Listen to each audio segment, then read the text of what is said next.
সমূহ চৰাইদেউবাসীৰ মৰম আৰু আশীষ বিচাৰি মই তুলন ফুকনে আনপ্ৰেছ মিডিয়াৰ মজিয়াৰ পৰা আপোনালোক সকলোলৈ মোৰ সশ্ৰদ্ধা প্ৰণাম জনালোঁ। ৰাজনৈতিক বতাহজাক বাঢ়ি অহাৰ লগে লগে সমূহ চৰাইদেউবাসীৰ মনৰ কথা লগতে ৰাজনৈতিক সচেতনতাৰ বুজ লোৱাৰ উদ্দেশ্যে আমি এক সমীক্ষামূলক প্ৰতিবেদন কেমেৰা পাৰ্চন সৌৰজ্যোতি কোঁৱৰৰ সৈতে এই প্ৰতিবেদন আপোনালোকলৈ আগবঢ়াই দিছোঁ।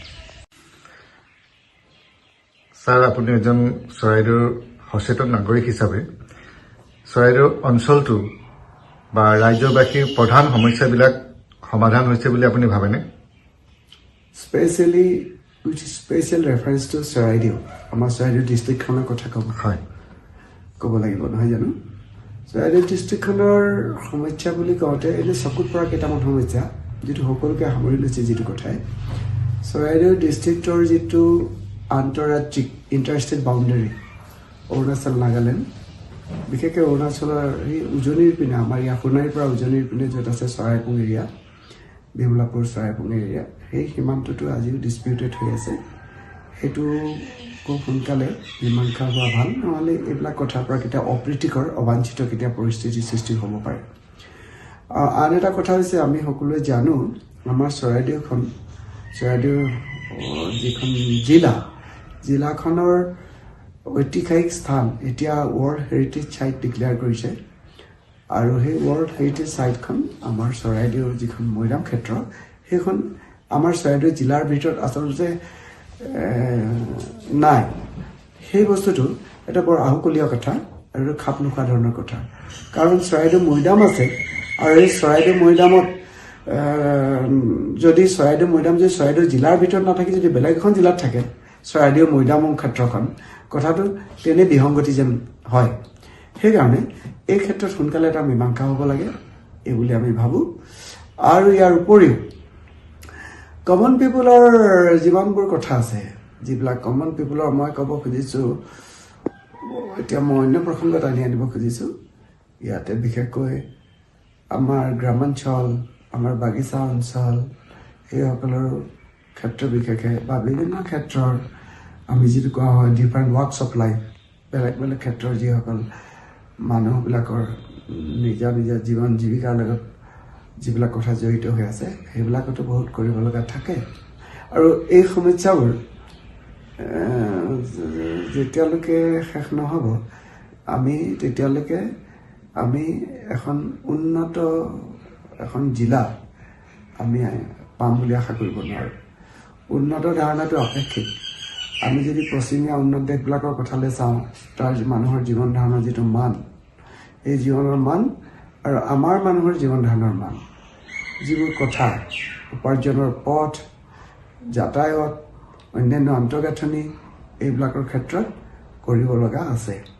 আৰু মই ভাবোঁ সেইকাৰণে এই সমস্যাবিলাকৰ ওপৰতো দৃষ্টি দিয়াৰ প্ৰয়োজন আছে বুলি মই ভাবোঁ। প্ৰধানতঃ মই এতিয়া এইকেইটা কথাই ক'ব খুজিছোঁ। ছাৰ, এতিয়া সমাগত বিধানসভা নিৰ্বাচনত আপুনি পাৰ্টি আৰু বনাম প্ৰাৰ্থী কাক প্ৰাধান্য দিব? এটা সুস্থ দৃষ্টিকোণেৰে কথাবোৰ চালে যিটো মূল্যবোধৰ ৰাজনীতি, আমি সেইটোৱে কামনা কৰিব লাগে। মূল্যবোধৰ ৰাজনীতি বুলি কওঁতে মই অকণমান ব্যাখ্যা কৰাৰ প্ৰয়োজন অনুভৱ কৰিছোঁ। এটা সময় আছিল, বিমলা প্ৰসাদ চলিহা আছিল কংগ্ৰেছ দলৰ, আৰু খগেন বৰবৰুৱা আছিলে কমিউনিষ্ট, এটা বামপন্থী এটা দলৰ আছিলে। তেখেতসকল এনেকুৱা নাছিলে যে বিৰোধী হোৱাৰ কাৰণে তেওঁলোকৰ মাজত যে আজি ৰাজনৈতিক দলৰ মাজত, কৰ্মীসকলৰ মাজত বা নেতাসকলৰ মাজত যিজনৰ কথা বাৰ্তা, যিজনৰ তেওঁলোকৰ অসংযত বা উত্তেজিত বা যি নক'বলগীয়া কথা ব্যৱহাৰ কৰি পেলাই তেওঁলোকে যি ধৰণৰ বাতাবৰণ সৃষ্টি কৰে, তেতিয়া মানে সেইবোৰ অকল্পনীয় আছিল। তেওঁলোকে একেখন গাড়ীতে গৈ তেওঁলোকে নিজৰ প্ৰচাৰ চলাইছিল। হৰত সিঙৰ দিনৰ কথাও জানো, এইজন আটাইতকৈ হট বুলি ক'ব পৰা যায় আজিলৈকে, যিটো কেৱল এটা ব্ৰিফ কেছ লৈ পেলাই তেওঁ কোৱাৰ্টাৰৰ পৰা সেইদিনাখন ওলাই আহিছিল। তেওঁৰ লগত কোনো ধৰণৰ আজিৰ নিচিনাকৈ দীঘল দীঘল গাড়ীৰ হেৰি নাছিল। সেইদিন বেলেগ আছিল অৱশ্যে, কিন্তু ভিতৰৰ কথাটো মই ক'ব খুজিছোঁ, সত্তাটো হ'ব লাগে সত্তাটো হ'ব লাগে জনসাধাৰণৰ প্ৰকৃত দুখ মোচনৰ কাৰণে অন্তৰকৰণে কাম কৰা মানুহ হ'ব লাগে সেইবিলাক উপলব্ধি কৰি সেইবিলাকক স্থায়ীভাৱে উত্তৰণৰ কাৰণে চেষ্টা কৰা এটা উদ্যোগ হ'ব লাগে বুলি ভাবোঁ যিয়ে সেই দায়িত্বলৈ যিজনেই দায়িত্ব কান্ধত পাতি ল'ব নহওক কিয় তেওঁলোকে সেই মানুহবিলাকৰ উত্তৰণৰ কাৰণে অন্তৰকৰণে কাম কৰাটো আমি কামনা কৰোঁ এতিয়া এটা কথা খুব কোৱা যায় যে if you give me a fish I will eat today if you give me teach me fishing I will eat for ever যদি তুমি মোক মাছ এটা দিয়া মই আজিহে খাম কিন্তু তুমি যদি মোক মাছ ধৰিবলৈ শিকাই দিয়া মই জীৱন জুৰি খাব পাৰিম কথাবোৰ তেনেকুৱা মই ভাবোঁ দূৰদৰ্শিতাৰে দীৰ্ঘম্যাদী ভিজনেৰী দৃষ্টিকোণেৰে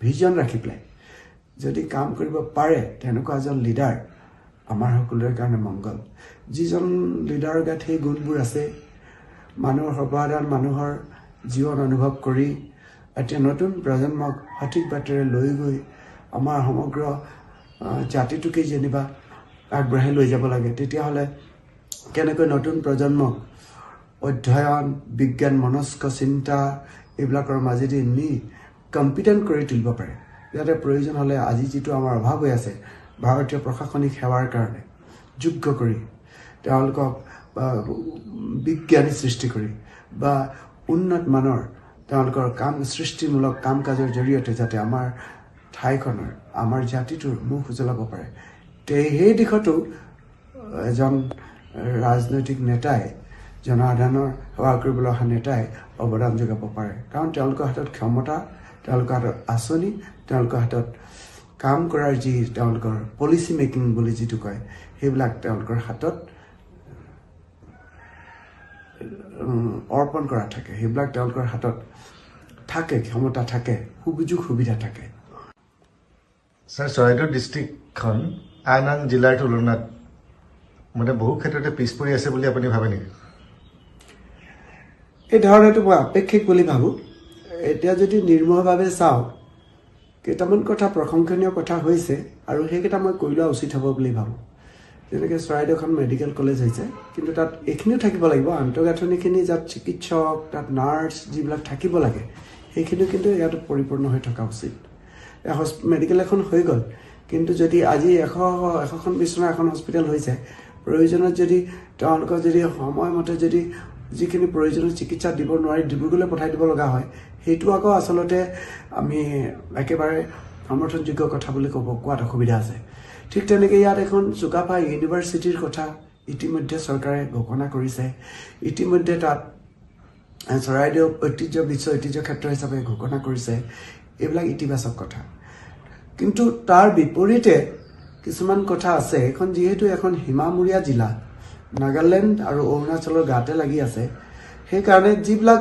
প্ৰান্তীয় জেগা আছে সেইবিলাকত মোৰ ধাৰণা হয় বহুত ঠাইত এতিয়াও সেইবিলাকৰ যাতায়ত সেইবিলাকৰ জনজীৱনৰ মান এইবিলাক উন্নত কৰিবৰ কাৰণে বহু স্থল আছে সেইপিনৰ পৰা উন্নত শব্দটো আমি যি ধাৰণাৰে ব্যৱহাৰ কৰিব খুজিছোঁ উন্নত ঠাই বুলি ক'লে যেনেকৈ প্ৰশস্ত বাট পথ তাৰ জনজীৱনৰ মান উন্নত সেই কথাবিলাকৰ লগত তুলনা কৰিলে কৰিব লগা বহুত কাম আছে তোমাৰ নামটো আৰু তুমি কি কৰা মোৰ নামটো সৌৰভজ্যোতি কোঁৱৰ মই সোণাৰী থানা কিনা ষ্টল লগাই আছোঁ আমাৰ মাহমৰা সমষ্টিৰ পৰা এই জনাগত বিধানসভাৰ যিটো নিৰ্বাচনৰ ফলাফলে তোমাৰ জীৱনলৈ কিবা পৰিৱৰ্তন আনিব বুলি ভাবানে পৰিৱৰ্তন নিশ্চয় আশাবাদী এতিয়া যিটো পৰ্যায়ত আছোঁ হয়তো আৰু বিচাৰোঁ হওক ৰাজ্যখন উন্নতি হওক সমষ্টিটো উন্নতি হওক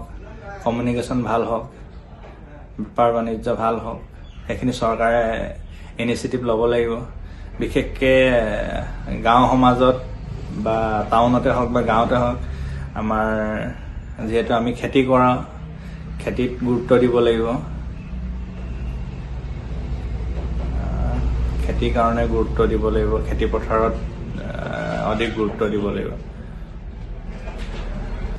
চৰাইদেউ জিলাখন আন আন জিলাৰ তুলনাত ডেভেলপমেণ্ট হৈছে বুলি তুমি ভাবানে ডেভেলপমেণ্ট হৈছে আগৰ তুলনাত যথেষ্ট হৈছে ৰাস্তা ঘাটৰ পৰা আদি কৰি এতিয়া আপুনি গম পাইছে চৰাইদেউত এখন মেডিকেল কলেজখন হৈ আছে আৰু বিভিন্ন অনুষ্ঠান হোৱাটো বিচাৰোঁ। এতিয়া চৰাইদেউত আপোনাৰ চৰাইদেউ মৈদামৰ যিটো আছে চুকাফা মৈদাম, তাৰ যিটো পৰ্যটনস্থলীলৈ গৈ আছে, সেইবিলাক যথেষ্ট উন্নতি হৈছে আৰু উন্নতি বিচাৰোঁ। চৰকাৰ যিয়ে নহওক লাগে, কাম হ'ব লাগে, উন্নতি হ'ব লাগে, ৰাস্তা ঘাটৰ পৰা আদি কৰি উন্নতি হ'ব লাগে।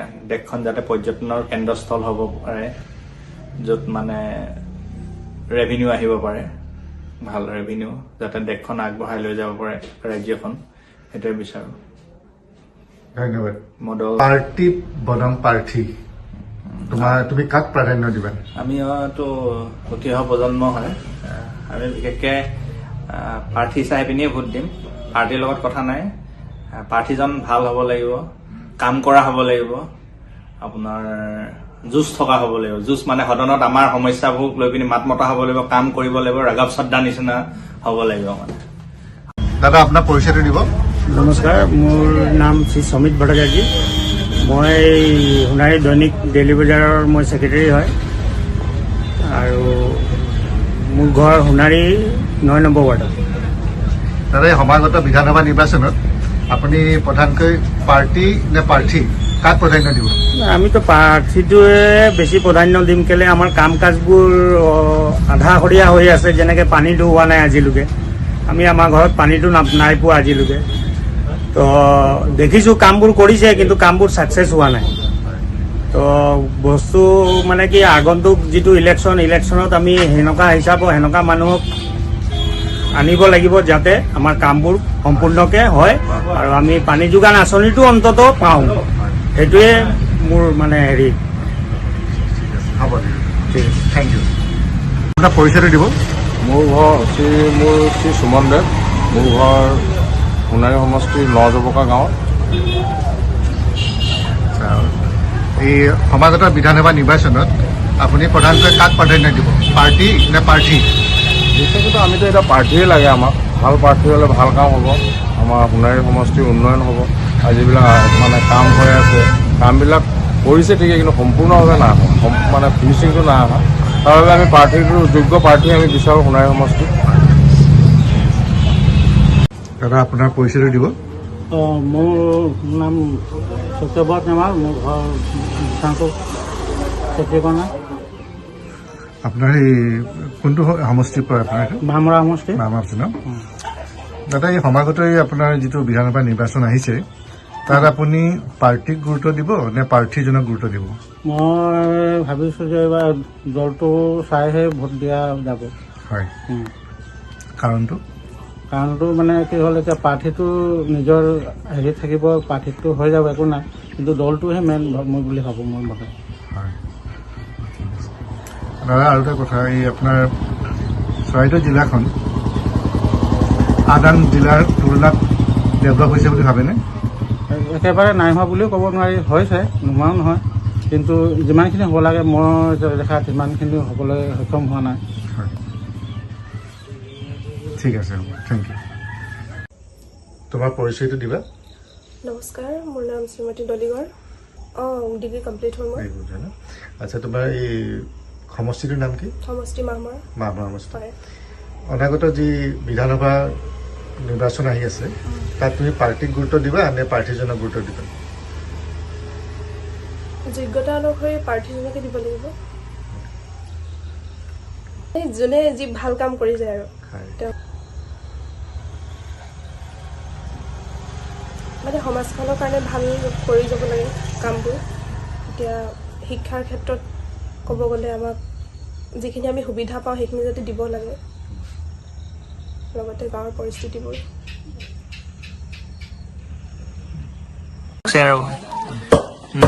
দাদা, আপোনাৰ পৰিচয়টো ক'ব। বিক্ৰম নেওগ। আপোনাৰ সমষ্টিটো কি? মাহমৰা সমষ্টি। দাদা, এই সমাগত যিটো বিধানসভা যিটো নিৰ্বাচন আহিছে, তাত আপুনি পাৰ্টীক গুৰুত্ব দিব নে প্ৰাৰ্থীজনক গুৰুত্ব দিব? পাৰ্টীক দিব। আচ্ছা, কাৰণটো কি কাৰণে দিব পাৰ্টীক গুৰুত্ব? যাব লাগিব আৰু ঠিক আছে হ'ব। এইবোৰ কাটি দিম বাৰু। দাদা আপোনাৰ নামটো কি? মোৰ নাম শ্ৰী বাপন পাল। আচ্ছা, আপুনি কি কৰে? মই এজন ইভি ড্ৰাইভাৰ হ'ম। হয়। আচ্ছা, এই সমাগত যে নিৰ্বাচন আহিছে, হয়, এই নিৰ্বাচন ফলাফল আহিব, ফলাফল অহাৰ পিছত আপোনাৰ জীৱনলৈ কিবা পৰিৱৰ্তন আহিব বুলি আপুনি ভাবেনে? পৰিৱৰ্তন তেনেকুৱাতো আমাৰ যিটো জীৱন যাপন আছে আমাৰতো একেই থাকিব, কিন্তু পৰিৱৰ্তনো মানুহ যিজনক আমি এতিয়া প্ৰাৰ্থীত্ব বিচাৰিছো সেইজনে যাতে আমাৰ সমাজোৱা যিটো লোকেল আমাৰ যিবিলাক গাঁৱৰ পদূলি, অভিয়াছলিতো বিজেপি চৰকাৰে বা আমাৰ যি প্ৰাৰ্থী আগৰ আছিলে ধৰ্মেশ্বৰ কোঁৱৰ ডাঙৰীয়াই কৰিছে, নাই নহয় আমি চাইছো, কিন্তু তাৰ উপৰিও আমাৰ বহুতো তেনেকুৱা কিছুমান কাম আছে যিবিলাক কৰিব লাগে। তেওঁ আমিও এতিয়া ভাবো যদি এবাৰ যিজন পাৰ্টি আহক সেইবিলাক কামবিলাক চাই সেইবিলাক উন্নতি আমি বিচাৰিছো। যেনেকুৱা ভিতৰুৱা কিছুমান অঞ্চলৰ আমি ভিতৰত গ'লে কিছুমান জেগাত পাওঁ পুল কিছুমান ভাঙি আছে, এইবিলাক কামবিলাক চকু দিব লাগে, কৰিব লাগে। যিহেতু ভিতৰৰ ৰাইজবিলাক অহা যোৱা কৰে, সিহঁতৰো অসুবিধা হয়, সেইবিলাকে আৰু। আপুনি এতিয়া নিৰ্বাচনত যিবোৰ প্ৰাৰ্থী হয়। আৰু পাৰ্টি, এই দুটাৰ ভিতৰত আপুনি কাক প্ৰাধান্যতা দিব? মানে পাৰ্টি চাই পিনি নে প্ৰাৰ্থী চাই বুলি? মানে প্ৰথমটো আমি আমাৰ নিজৰ লোকেল এৰিয়া হিচাপে MLA জনক আমি নিজৰ MLA জনক বিচাৰিম। তেওঁ মানুহজন কেনেধৰণৰ, তেওঁ কেনেকুৱা আমাৰ বাহিৰৰ পৰা বিধানসভা বা আমাৰ যিটো গুৱাহাটীত আছে মিনিষ্টাৰ লেভেল, তেওঁৰ পৰা কেনেকুৱা কামখিনি ওলাই আনিব, তেনেকুৱা এজন পাৰ্চন বিচাৰোঁ আমি। যে বোলে MLA জন আমি নিৰ্বাচন কৰি দিলো আৰু তেখেত গৈ তাতে বহি থাকিলে, এইফালে আমাৰ একো কাম নহল ৰাইজৰ, এনেকুৱাতো প্ৰাৰ্থী নিৰ্বাচন কৰিওতো কোনো লাভ নাই। এনেকুৱা প্ৰাৰ্থী লাগে যিজনে আমাৰ সা সুবিধা দিয়ে, আমাৰ উন্নতি কৰে, তেনেকুৱা এজন প্ৰাৰ্থী আমি বিচাৰোঁ। আপোনাৰ মানে ধৰি লওক এতিয়া জনপ্ৰতিনিধিজন আপোনাৰ কেনেকুৱা হোৱাটো বিচাৰে আপুনি?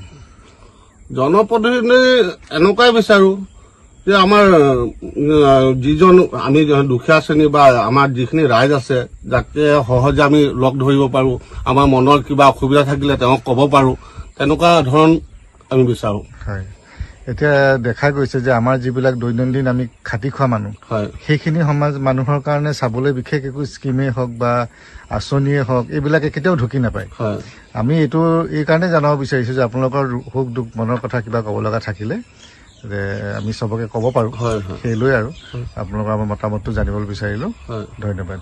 ধন্যবাদ। দাদা আপোনাৰ পৰিচয়টো দিব। প্ৰভাত গগৈ, আপোনাৰ সমষ্টিটো? মাহমৰা সমষ্টি। দাদা, সমাগত যিটো বিধানসভা নিৰ্বাচন আহি আছে, এই নিৰ্বাচনত আপুনি পাৰ্টিক নে প্ৰাৰ্থীক কাক গুৰুত্ব দিব? মই মানে মানুহজন উপযুক্ত হোৱাটো কামনা কৰোঁ।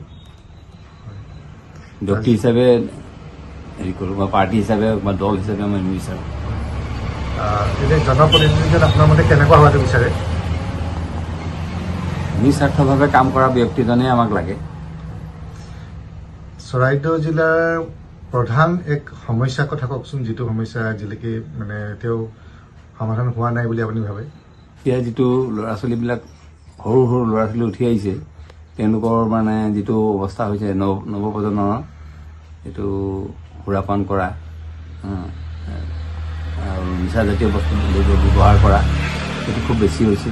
তাৰ কাৰণেও উপযুক্ত ব্যৱস্থাটো লোৱাটো ভাল। ড্ৰাগছৰ প্ৰচলনটো মানে বেছি হোৱা বুলি নালাগে জানো আপোনাৰ? সেইটো অনুমান কৰিব পাৰি। আৰু এতিয়া প্ৰতিজন ল'ৰা ছোৱালীয়ে মানে দোকানে দোকানে বিচাৰি ফুৰে যে এইটো বস্তু আছে নেকি, যেনেকৈ গুটকা। এই ক্ষেত্ৰত আপুনি জনপ্ৰতিনিধিজনে কিবা পদক্ষেপ লোৱাটো বিচাৰেনে? মই সেইটো বিচাৰোঁ। আমি আশা ৰাখিছোঁ সমূহ চৰাইদেউবাসীয়ে নিজৰ ৰাজনৈতিক অধিকাৰৰ যোগেদি এজন উপযুক্ত প্ৰাৰ্থী নিৰ্বাচিত কৰাৰ লগতে গোটেই সমগ্ৰ অঞ্চলটোৰ উন্নতি সাধনত সহায় কৰিব।